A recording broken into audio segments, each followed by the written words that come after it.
안녕하세요.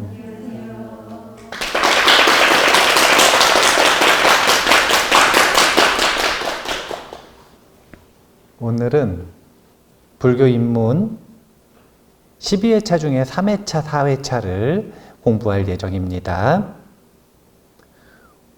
오늘은 부처님의 생애를 보는 날이거든요. 부처님의 생애는 이미 공부하시는 분들이 많이 보셨을 거예요. 그래서 컨셉이라고 하는 게 필요한데, 오늘의 부처님의 생애를 보는 컨셉은 인간 붓다를 전반부에 보고 스승 붓다를 후반부에 볼 거예요. 이 과정을 통해서 뭘 볼 거냐면, 부처님은 도대체 뭘 구하셨고, 그래서 어떤 해답을 찾으셨나? 이 과정을 부처님의 생애를 통해서 볼 건데요. 자기 자신에게 대입해 보면 좋을 것 같아요. 나는 부처님께서 찾고자 하는 것을 찾고 싶은 마음이 있는가? 그래서 나는 그것을 찾았는가? 전통적으로는 부처님의 생애를 팔상성도로 설명을 합니다. 오늘 크게 다른 흐름은 아닐 거예요. 근데 팔상성도를 다 보지는 않을 거예요. 요약해서 볼 건데, 먼저 60페이지에 두 가지 예언에 대한 내용부터 한번 보도록 하겠습니다. 부처님의 생애에 보면 안락한 왕자 시절이거든요. 60페이지 맨 밑에 시다르타는 태어나자마자 7 발자국을 걸으면서 천상천하 유아독존 3계 계고 아당안지라고 외쳤다. 하늘 위 하늘 아래서 나 자체로 존귀하네. 온 세상이 고통이니 내가 편안케 하리라는 뜻이다. 이 천상천하 유아독존이라고 하는 건 워낙 유명한 문장이라 온갖 무협지에서 다 나와가지고, 그래서 워낙 유명한 문장이라 그냥 넘어가겠습니다. 근데 중요한 건 사실은 천상천하 유아독존도 굉장히 중요한 메시지고, 근데 그것만큼 중요한 메시지가 그 뒤에 3계 계고 아당한지라고도 하고 3계 화택 아당한지라고도 합니다. 이게 왜 중요하냐면 이게 예언이에요. 발언이라고도 하지만 왜 발언이라고 안 하고 예언이라고 했느냐? 부처님은 이미 일례향, 그 다음이 돌아오지 않는 거니까 불환과를 얻으신 다음에 마지막으로 지금 인간 세상에 태어나신 거예요. 그러면 이번 세상에는 붓다를 이루기로 결정이 되어 있었을 것이란 말이에요. 그러니까 마지막 생에서의 태어남은 발언이라고 보기보다는 예언에 가깝다라고 볼 수 있는데, 물론 일부러 좀 맞췄어요, 예언이라는 말을. 왜냐면 뒤에 예언이 또 나오거든요. 그런데 부처님의 예언은 이거예요. 3계가 화택과 같으니 내가 마땅히 그 고통을 덜어주리라. 일단 이게 첫 번째 예언인데, 우리가 두 가지 예언을 봐야 돼요. 부처님의 생애에서 부처님 딱 태어나실 때 두 가지 예언을 봐야 되는데, 첫 번째는 3계 화택 아당안지라. 이게 어떤 예언에 해당되는지는 뒤에 문장을 먼저 좀 읽어보고 할게요. 어딜 볼 거냐면 62페이지에 맨 윗 문단입니다. 같이 읽어보겠습니다. 왕자에게는 두 갈래의 길이 놓여 있습니다. 온 세상을 덕으로 다스리는 전륜성왕이 되거나 그렇지 않다면 집을 떠나 깨달음을 이루어 세상의 빛을 비추는 부처가 될 것입니다. 세상의 빛을 비추는 부처가 될 것입니다. 또는 전륜성왕이 될 것이다 라는 예언인데, 이 예언은 앞서 예언은 부처님 본인이 하신 거고, 이번에는 누가 하냐면 현자들 이렇게 표현을 해요. 예수님 태어나실 때 동방 박사님들 오시듯이 이제 인도의 현자들이 오셔가지고 부처님의 삶을 예언하시는데 둘 중에 하나라는 거예요. 전륜성왕의 길 또는 부처님의 길. 예언이 두 갈래로 날렸는데 이 두 갈래가 크게 다르지는 않아요. 왜냐하면 전륜성왕도 부처님도 잘하면 삼계와택 아당한지를 할 수가 있어요. 근데 왜 잘하면이라고 하냐면 부처님은 확정적으로 하실 수 있는데 전륜성왕은 약간 좀 달라요. 왜냐면은 전륜성왕이 되기 전까지는 뭘 해야 되냐면 전쟁을 해야 돼. 그러니까 피의 길 뒤에 평화가 있는 거예요. 부처님은 스스로도 예언을 하고 나오셨고 그 다음에 현자들에 의해서도 예언을 받으셨다. 현자들에 의한 예언은 전륜성왕이 될 것인가 부처님이 될 것인가, 이것이 지금 이 태어남의 아주 중요한 두 가지 길이다 이렇게 생각을 하시면 되는데, 부처님께서 어떤 특징을 가지고 계셨는지를 보면 되는데 62페이지에 수또다나 왕은 사랑하는 왕자가 자신의 뒤를 이어 왕이 되기를 바랐다. 그래서 풍요롭고 호화로운 궁중에서 안락하게 지내며 훌륭한 왕가의 후손으로 자라나도록 세심하게 보살폈다. 매우 영특했던 왕자는 예니곱살이 되자 스승에게 나아가 왕자로서 갖춰야 할 모든 학문과 기술을 익혔으며 무술도 익혔다. 67살부터 이미 왕자로서 갖춰야 할 모든 학문과 기술 그리고 무술까지 익히셨다 그럽니다. 아주 안락한 환경에서 엘리트 교육을 받으셨는데 그 엘리트 교육을 엄청 잘 흡수하신 거죠. 그러니까 사실은 지금 굉장히 자질이 뛰어나신 거예요. 그래서 초반에는 지금 이런 교육들은 전륜성왕의 길을 교육받고 있는 거예요? 아니면 부처님의 길을 교육받고 있는 거예요? 그러니까 전륜성왕에 대한 기대가 높을 수밖에 없었어요, 사실은. 예언도 있었지, 자질도 뛰어나지. 그러니까 전륜성왕으로 크기를 바랬지만 동시에 어떤 모습도 보인 거냐면 그 밑에 문단에 보면 카필라토에서 농경제가 열렸을 때 수많은 사람들이 떠들썩한 축제에 정신이 팔려 있을 때 왕자가 홀로 저기 나무그늘 아래 앉아서 세상의 소음에서 멀리 떨어져서 조용히 깊은 선정에 들어있는 모습을 보였다. 그러니까 종종 이랬던 것 같아요. 아기가 한 67살이면 6, 7살 됐다는 거잖아요. 한 6, 7살 된 아기가 막 날뛰고 놀아야 되는데 그게 아니라 틈만 나면은 자기 혼자 있을 때 고요히 있는 장소에서 고요히 선정해 드는 거라. 그러니까 이 신기한 현상을 사람들이 목격을 하고 수또다나 왕은 자기도 모르게 아들인 시다르타에게 허리를 숙여 예를 올렸다. 염두에 두고 있는 거죠. 무엇을 염두에 두고 있는가? 전륜성왕이 되시거나 아니면 부처님이 되실 분이다. 그런데 두 가지 면모를 사실은 다 보이셨다. 이렇게 보시면 돼요. 그래서 부처님의 생애를 오늘 요약해서 볼 때는 2라는 숫자가 되게 자주 나올 거예요.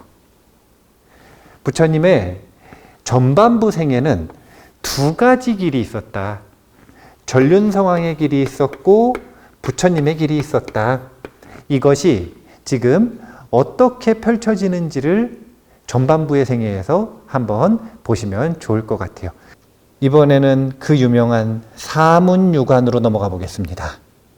63페이지에 부처님은 엄청 편안하고 안락하게 지내셨어요. 말이 좋아서 편안하고 안락하게 지낸 거지.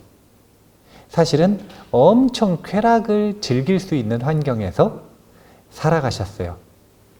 이제 부처님은 계절마다 들를 수 있는 궁전이 따로 있었다 그러거든요. 그러면 궁전마다 부인이 있었다는 거라.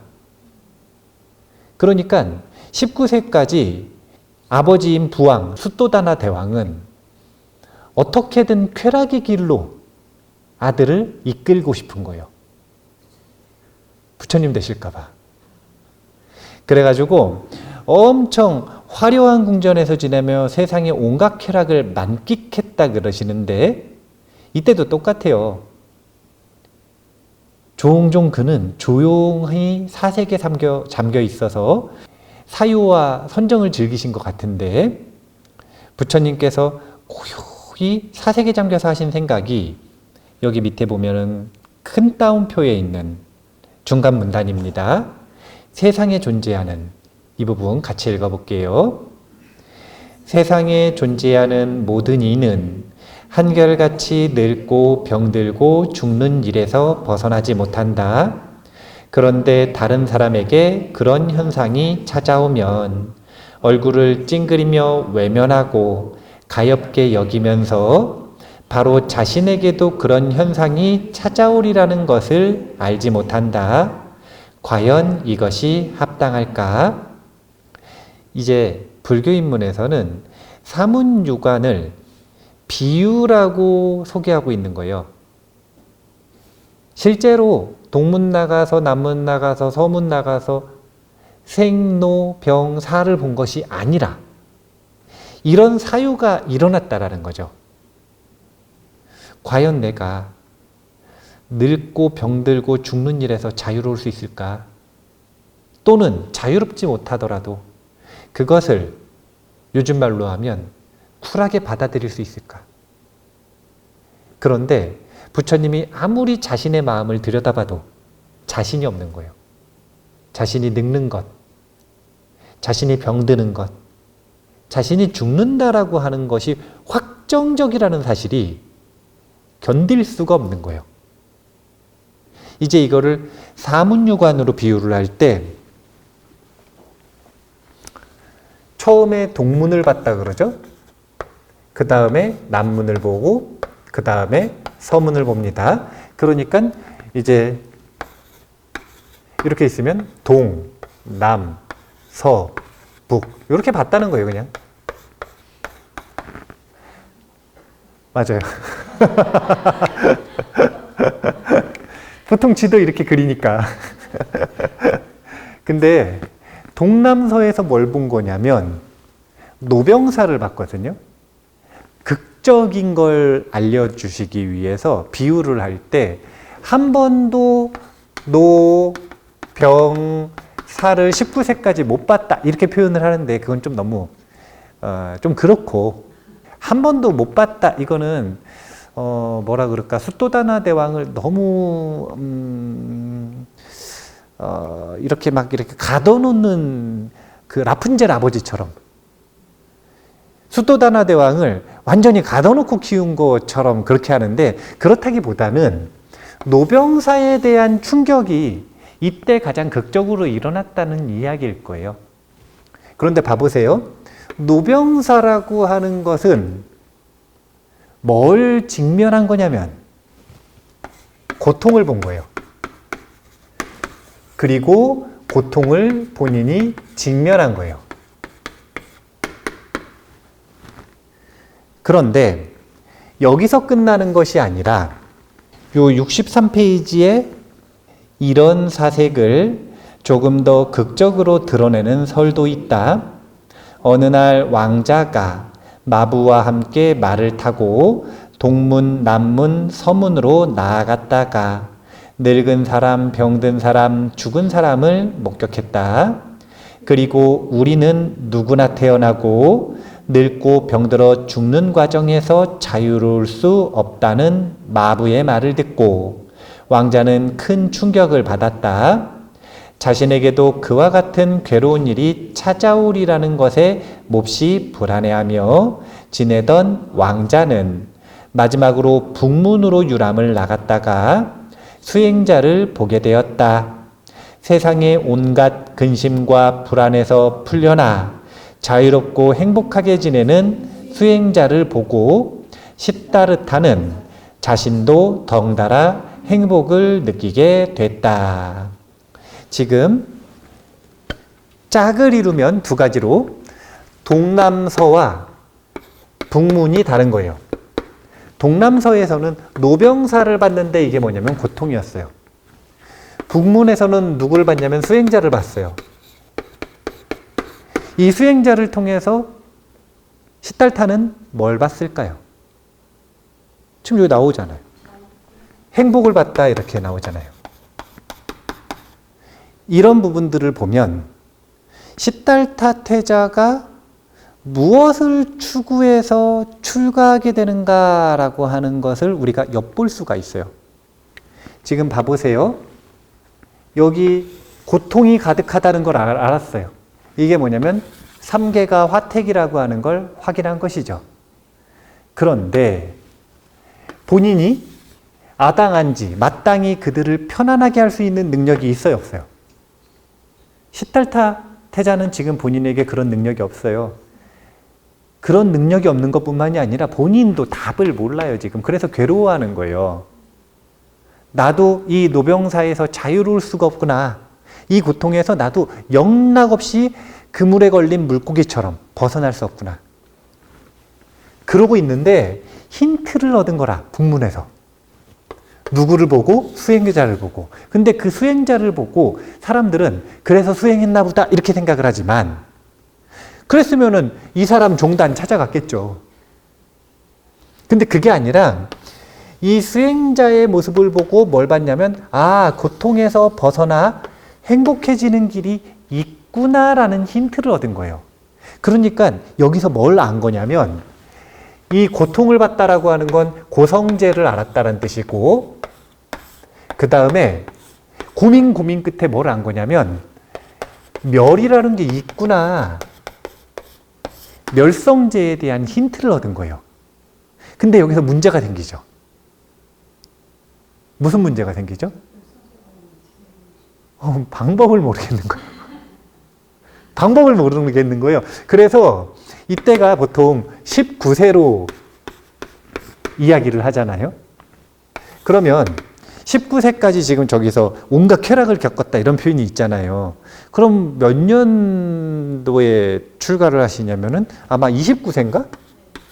29세쯤에 출가하시는 걸로 아는데 그러면 그 이후에 10년 동안은 가만히 있었냐? 그게 아니라는 거예요. 가만히 있었냐? 그게 아니에요. 뭘 하신 거냐면 어떻게 고통에서 벗어나 멸에 이를 수 있을지 방법을 계속 탐구했겠죠. 이게 무슨 방법이냐면 행복에 이르는 방법을 끊임없이 찾았어요. 부처님이 나중에 말씀하시기를 행복에는 두 가지 행복의 길이 있다 그러셨어요. 첫 번째가 뭐냐면 쾌락을 쫓는 길, 그 다음에 쾌락을 여의는 길.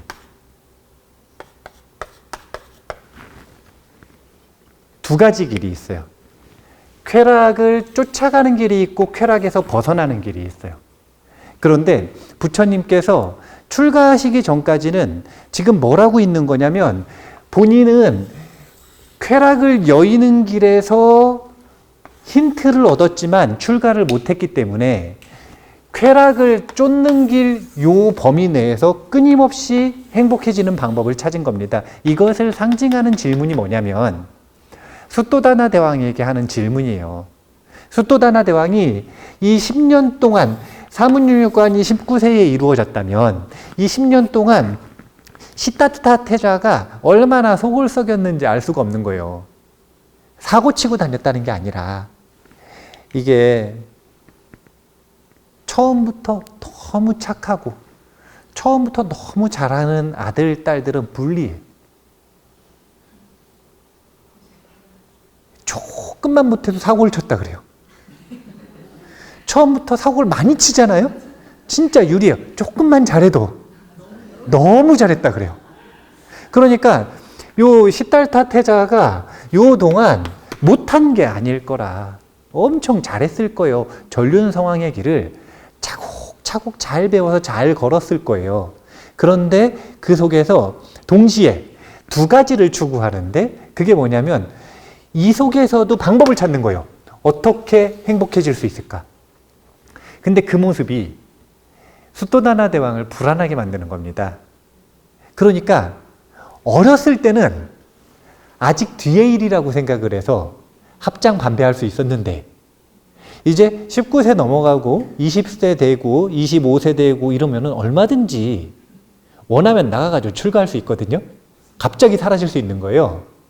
그러니까 불안불안한 겁니다. 그래서 굉장히 고민 끝에 아들에게 제안을 하는 거예요. 65페이지를 한번 보겠습니다. 출가하다 있죠? 한 문단 같이 읽어볼게요. 시다르타 왕자가 출가를 결심하자 아버지 수토다나 왕은 간곡하게 말렸다. 출가를 포기하기만 한다면 원하는 것은 무엇이든 다 들어주겠다고 말했다. 그러자 왕자는 말했다. 만일 제게 영원한 젊음과 건강과 생명을 주실 수 있다면 출가하지 않겠습니다. 사람들이 이 문장을 보고 비꼬는 줄 알아. 불가능한 걸 얘기해가지고 자기는 이 불가능한 걸 못 주기 때문에 출가하겠다 이렇게 말하는 줄 알 수 있단 말이에요. 근데 그게 아니에요. 부처님은 그런 성격이 아니에요. 부처님은 본인이 정말 간절하게 찾고 있는 걸 얘기를 하는 거예요. 여러 위대한 스승들에게도 다 물어봤어요. 그런데 아무도 전륜성황의 길 속에서 불사의 문, 노병사에서 벗어나는 방법을 얘기해 줄 수가 없는 거예요. 그래서 가장 존경하는 아버지이자 부왕, 그리고 본인의 출가를 막고 있는, 반대하는 아버지에게 진심으로 묻는 거예요, 이게. 아버지께서 알고 계시면 알려달라고. 아버지 말씀 무시하고 이 길 없으니 나는 출가하겠다 이런 얘기가 아니라 간절하게 묻는 거예요. 만일 제게 영원한 젊음과 건강과 생명을 주실 수 있다면 출가하지 않겠습니다. 출가할 이유가 없죠. 왜 출가할 이유가 없죠? 영원한 생명을 얻어서? 그쵸. 구하는 걸 찾은 것이기 때문에. 구하는 바가 분명하게 있다니까요. 부처님은 지금 구하는 바가 분명하게 있어요. 부처님의 삶은 내면에 스트레스가 있었을까요? 없었을까요? 얼마나 있었을까? 내가 보기에 많았을 것 같아요. 부처님한테, 그러니까 아직 부처님 안 되셨잖아요, 지금. 시달타 태자에게 내가 조언을 해드리자면 금강경에서 얘기하지 않습니까? 구하는 바가 있으면 안심이 깨진다. 안심이 분명히 깨져 있어요, 지금. 근데 어쩔 수가 없어요. 이렇게 간절하게 원하는 바가 없으면 갈 수 없는 길이라. 그래서 지금 시달타 태자가 분명하게 원하는 게 무엇인지가 나오고 있어요. 앞으로 64페이지로 한 페이지만 넘어가 볼게요. 여기 보면 사문유관에 대한 이야기가 다시 나오는데 중간에 보면 여기서 행복이란 이런 내용이 있거든요. 그 문단 하나 둘 셋 네 줄만 읽어보겠습니다. 여기서 행복이란 바로 열반, 니르바나를 말한다. 니르바나란 불어서 끄다라는 뜻으로 불이 꺼지듯 번뇌의 불이 꺼진 것을 말한다. 이제 출가를 해야 되는데 부처님께서는 이미 이 길에서, 쾌락을 쫓는 길에서 10년 이상, 문제의식을 가진 뒤에는 10년 이상, 사실은 문제의식이 특별히 없던 어린 시절까지 치면 29년을 이 길에서 방법을 찾아 헤맨 거예요. 그런데 여기서는 도저히 방법을 찾을 수가 없었어요. 나중에 내가 착각이었구나 라고 하는 걸 분명하게 한 거죠. 수행자의 모습을 보고도 그가 행복이라고 하는 결과물을 얻은 것을 보고 이 행복이라고 하는 원인이 어느 씨앗에서도 찾을 수 있을 거라고 생각을 했냐면 쾌락이라고 하는 씨앗에서도 저 행복을 찾을 수 있다라고 착각했던 거예요.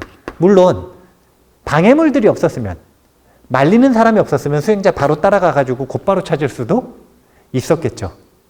그런데 이 길로는 절대 찾을 수 없다라는 걸 확인하는데 10년이 걸린 거예요. 수행자들이 추구하는 행복이라고 하는 건 쾌락과 동의어가 아닙니다. 불어서 끄다 이렇게 표현하잖아요. 니빠나는 불어서 이 쾌락, 번뇌라고 하는 불을 꺼버린 상태. 그러니까 쾌락을 여의는 길, 쾌락에서 벗어나는 길, 이 길을 추구해서 행복을 추구하는 거예요. 출가로 나가거든요, 이제. 그래서 고민 끝에 출가합니다. 라훌라라고 하는 명칭에 대해서 오해하고 계신 부분들을 잡아드리면, 부처님께서 29세 때 아들이 태어나자 그 아들을 라훌라, 장애라고 하고 이 출가의 길로 나아갔다 이렇게 표현을 하잖아요. 그거는 너무 부처님을 좀 뭔가 좀 안 돼요. 그렇게 표현하면 안 돼. 부처님께서 그러신 게 아니라 아난존자의 일기에 보면 뭐라고 나오냐면, 원래 석가모니 부처님은, 그러니까 시달타 태자는 석가족에서 인기 투표하면 1위였거든요. 엄청 인기가 있었어요. 그리고 재능도 뛰어나니까 뭐라고 불렸냐면 석가족의 보름달이라고 불렸다 그래요. 석가족의 보름달. 그런데 수토다나 대왕이 아들이 태어나는 걸 보고 본인의 희망을 붙인 거라. 그게 뭐냐면 그 보름달을 감싸서 빛나지 못하게 만드는 장애가 되어라. 즉 아버지를 붙잡아가지고 눌러 앉혀라. 그런 희망을 품고 라훌라라고 이름을 붙였다 그래요. 근데 왜 하필이면 아들이 태어났을 때 출가를 했을까요? 왜 아들이 태어났을 때 출가를 했을까요? 이것도 보통 이렇게 생각을 해요. 아들에 대한 애착이 강해지면 나중에 점점 출가하지 못할까 봐 이 가장 강력한 집착, 애착을 벗어던지고 출가했다. 근데 제가 보기엔 그게 아니에요. 제가 보기엔 끔찍했을 것 같아요. 끔찍하다. 뭐가 끔찍하냐면 분명히 아들은 날 닮았을 건데 아들이 이 길에서 다시 헤매는 것, 이것이 끔찍했을 것 같아요. 그래서 이 길에서 벗어나는 방법을 아버지가 됐기 때문에 이제는 미룰 수가 없는 거예요. 찾는 것을. 아버지가 됐기 때문에. 청년일 때는 우리가 다 부처님을 신격화해서 보잖아요. 그러니까 엄청 위대한 사람으로만 자꾸 보잖아요. 근데 그냥 평범한 눈으로 보자는 거예요. 굉장히 쾌락을 많이 즐겼고요. 거기다가 아주 뛰어난 재능을 가지고 있었어요. 거기다가 엄청 스트레스도 많았어. 이 세상에 대한 불만이 많은 사람인 거죠, 사실은. 요즘 말로 치면. 이런 사람이 이 길 속에서 계속 출가만 바라보고 있었을까요? 아니면은 여기에 물들어가면서 이것을 즐기는 마음도 있었을까요? 그 두 가지 마음이 혼용되어 있었을 거 아니에요. 이런 길을 아들에게 물려주는 것을 이제는 도저히 용납할 수 없었다. 자신이 총대 메고 나가지 않으면 이 길을 이제 누구에게 미뤄야 되냐면 아들에게 밀어버려야 되는 거예요. 그래서 나중에 라울라를 처음 만났을 때 라울라가 부처님께 뭐라고 말씀을 드리냐면 아버지께 유산을 받으러 왔다 그러잖아요. 그러니까 아주 기쁘게 유산을 주시죠. 머리를 깎여버리죠.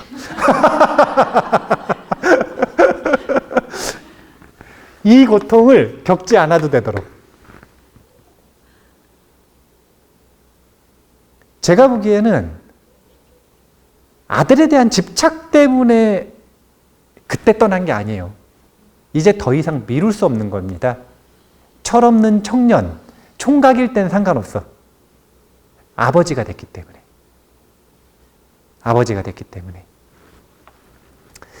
자, 쾌락을 여의는 길로 나아가는 과정입니다. 이걸 출가라 그래요. 근데 이걸 무슨 출가라 그러냐면 유성 출가 이래요.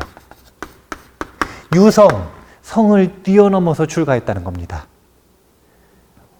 얼마나 출가하기가 어려웠으면 그걸 비유로 뭐라 그러냐면 성벽이 이렇게 높은데 그걸 말 타고 뛰어넘어서 출가했대요. 얼마나 벽이 높은데. 65페이지에 보면 아까 이야기했던 구하는 바가 분명하게 있죠. 만일 제게 영원한 젊음과 건강과 생명을 주실 수 있다면 출가하지 않겠습니다. 뭘 찾고자 했던 거냐면 고와 멸은 봤어요. 그러면 이제는 고의 원인인 집과 멸에 이를 수 있는 도를 찾아야 했던 거예요. 이걸 끊임없이 추구했던 겁니다. 어디서? 쾌락의 길에서. 나와요, 안 나와요? 아무리 파도 안 나오는 우물이에요. 거기선 나올 수가 없어요. 멸에 이르는 길은 쾌락을 벗어 던지는 길이기 때문에 쾌락을 즐기는 길에서는 도저히 찾을 수가 없었던 거예요. 66페이지로 가면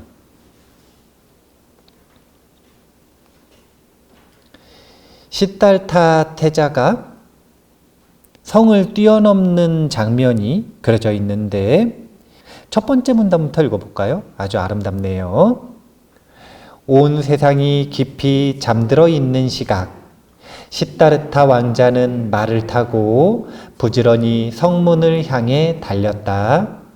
아무도 말발굽 소리에 깨어나지 않았다.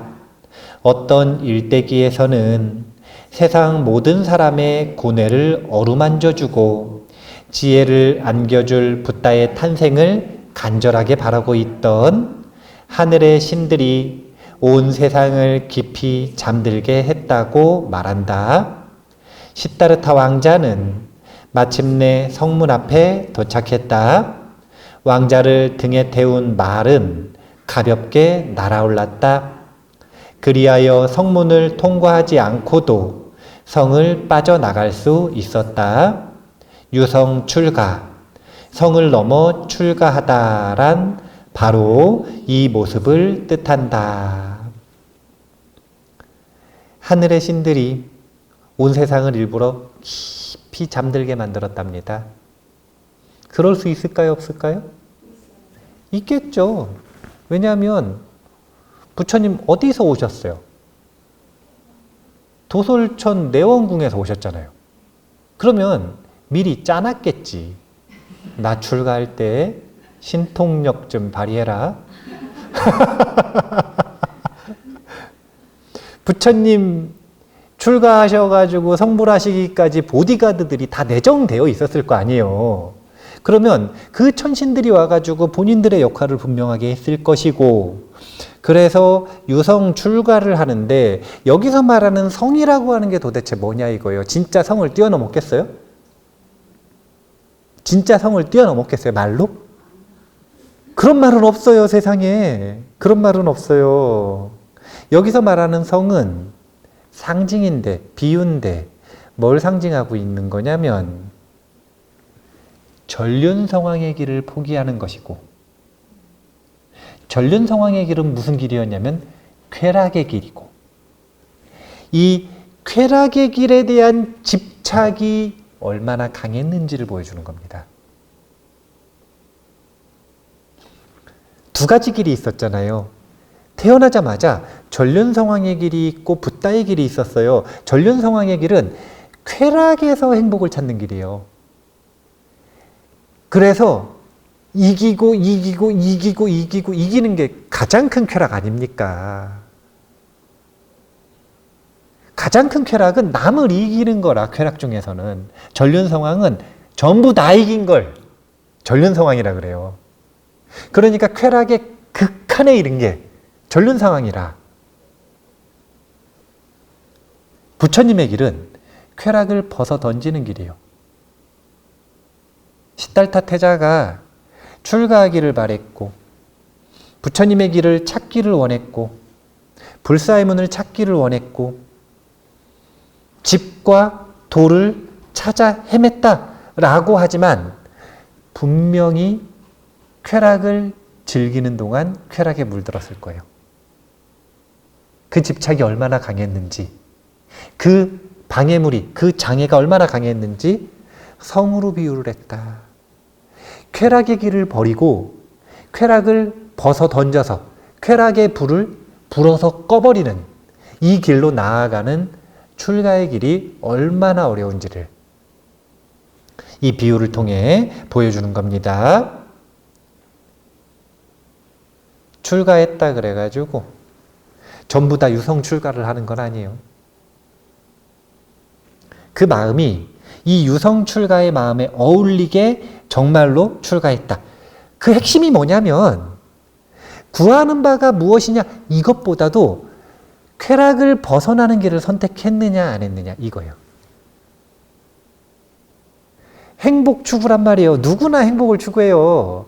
어디서 추구할지, 어느 길에서 추구할지가 다를 뿐이지 세상에 행복을 추구하지 않는 사람이 어디 있어요. 사람들이 행복을 추구하면서 행복하지 못한 이유는 너무너무 단순한 거예요. 그게 뭐냐면 쾌락에서 찾으니까. 쾌락은 긴 시간 텀으로 볼 때 고통하고 등호관계예요. 등호관계. 진정한 행복이라고 하는 니르바나의 행복은 오직 쾌락을 벗어나는 길에서만 찾을 수 있기 때문에 진심으로 이 길을 찾고 그것을 삶에서 실천할 때 이것을 심출가라고 한다. 유성출가, 이것이 비유하는 것은 부처님이 아주 뛰어난 분이라 무슨 도수를 부리셔가지고 말도 적토마보다 더 뛰어나서 성을 막 뛰어넘어가지고, 성을 뛰어넘으려면 어떻게 뛰어넘어야 돼? 한 번에 점프를 해야 되면 막 성을 타고 올라가야 돼 막. 아니면 또 그런 방법도 있죠. 성문을 낮춰버리는 방법도 있죠. 신통이 있어가지고. 샨티데바 보살처럼. 샨티데바 보살은 진짜로 설법자를 낮췄거든요. 왜냐하면 샨티데바 보살은 이미 출가해서 사선 팔정을 했거든요. 그러니까 신통이 있으니까 높이 올려놓은 설법자를 정말로 손으로 쭉 눌러가지고 낮춘 다음에 올라가셨거든. 근데 시달타 태자는 아직 수행을 안 했어요. 그렇기 때문에 익힌 건 무술밖에 없거든. 그러면 성을 뛰어넘으려면은 우리 그 무협지에서 나오듯이 뭐 벽을 막 타고 올라가든지 뭐 그런 방식으로 하셨겠죠? 이런 게 아니라 마음에 아주 강력한 장애, 집착, 무엇에 대한 쾌락의 길에 대한. 오늘 지금 전반부 다 했어요. 전반부를 다 했는데 전반부에서는 두 가지 길이 있었다 이거예요. 두 가지 예언이 있었고 전륜 상황이 될 것인가 붓다가 될 것인가. 전륜 상황의 길은 쾌락의 길의 극한이라. 여기서 벗어나 길을 찾는 것을 붓다의 길이라고 표현을 해요.